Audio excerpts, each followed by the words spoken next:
नमस्कार दोस्तों, राधे राधे। स्वागत है आपका मेरे इस चैनल माँ धर्म गंगा में।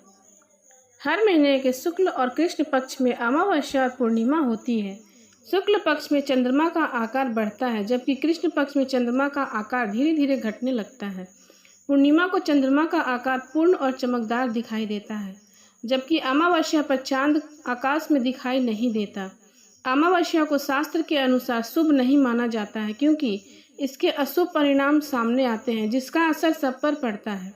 ज्योतिष शास्त्र के अनुसार जब सूरज और चंद्रमा एक ही राशि में आ जाते हैं तो उस दिन को अमावस्या कहते हैं। आषाढ़ अमावस्या को ही स्नान दान की अमावस्या भी कहा जाता है। हिंदू पंचांग के अनुसार आषाढ़ का महीना हिंदू वर्ष का चौथा महीना होता है। इस महीने के खत्म होने के बाद वर्षा ऋतु शुरू हो जाती है।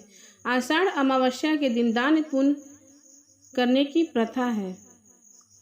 पितरों की आत्मा की शांति के लिए धार्मिक कार्य किए जाते हैं। इस दिन पवित्र नदी में और तीर्थ स्थल पर स्नान करने से कई गुना फल मिलता है। आषाढ़ अमावस्या पर स्नान करने की महत्व। आषाढ़ अमावस्या के दिन स्नान और दान करने का विशेष महत्व होता है। आषाढ़ अमावस्या के दिन बहुत ही महत्वपूर्ण दिन माना जाता है, क्योंकि इससे धार्मिक कार्य किए जाते हैं। इस दिन पवित्र नदियों में स्नान किया जाता है। इस दिन पितरों का तर्पण भी किया जाता है। आषाढ़ अमावस्या के दिन श्राद्ध कर्म दान पुण्य करने का विधान बताया जाता है।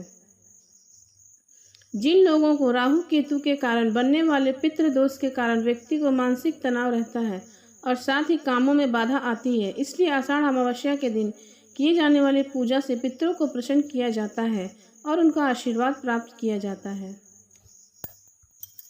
आषाढ़ अमावस्या की व्रत विधि।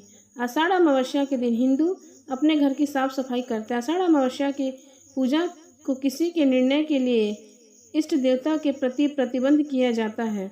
आषाढ़ अमावस्या के दिन हिंदुओं द्वारा दीप पूजा का रिवाज माना जाता है। यह विशेष पूजा पंच महाभूत के हिंदू पिता को समर्पित है।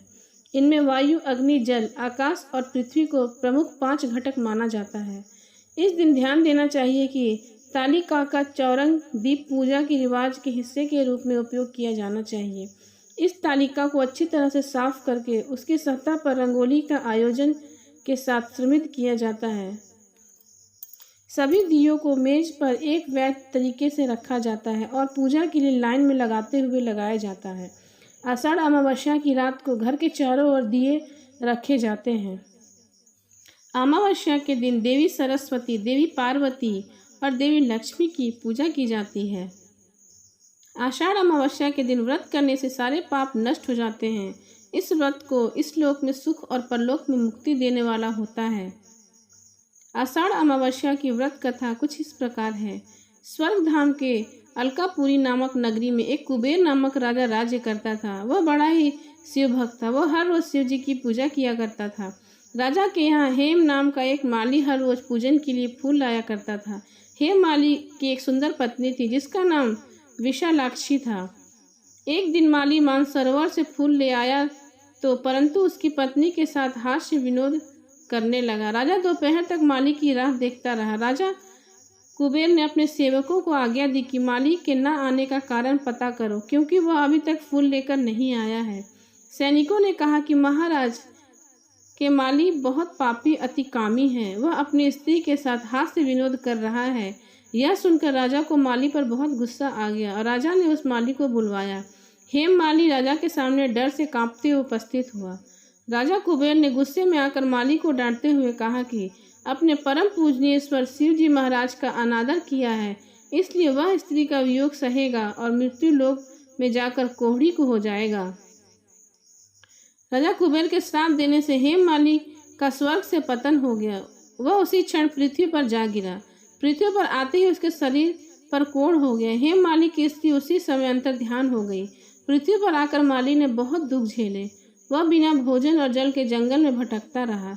हेम माली को रात में नींद नहीं आती थी, लेकिन शिवजी की पूजा करने के प्रभाव से उसे पिछले जन्म की स्मृति का ज्ञान हो गया था। एक दिन घूमते घूमते माली मार्कंडेय ऋषि के आश्रम पहुंच गया।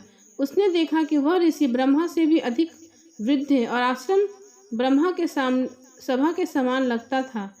हेम माली जाकर वहां ऋषि के पैरों पर गिर गया।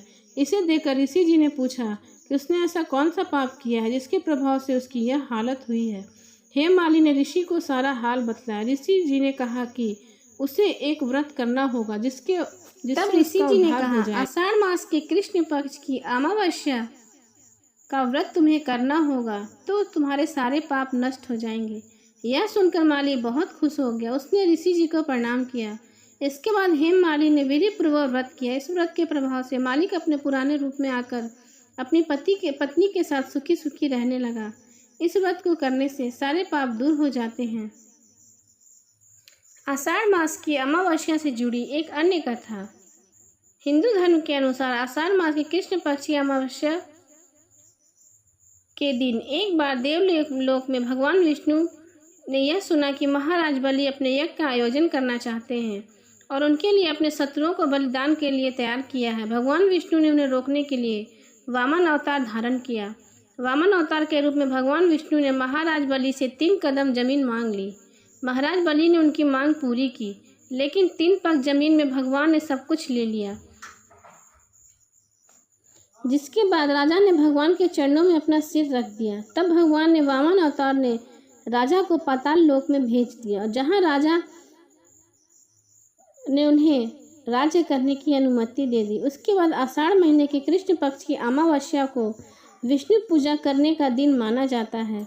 आषाढ़ अमावस्या व्रत का पालन करने से व्यक्ति की समस्याओं का समाधान होता है, उसके बुरे कर्मों का नाश होता है और उससे सफलता की प्राप्ति होती है।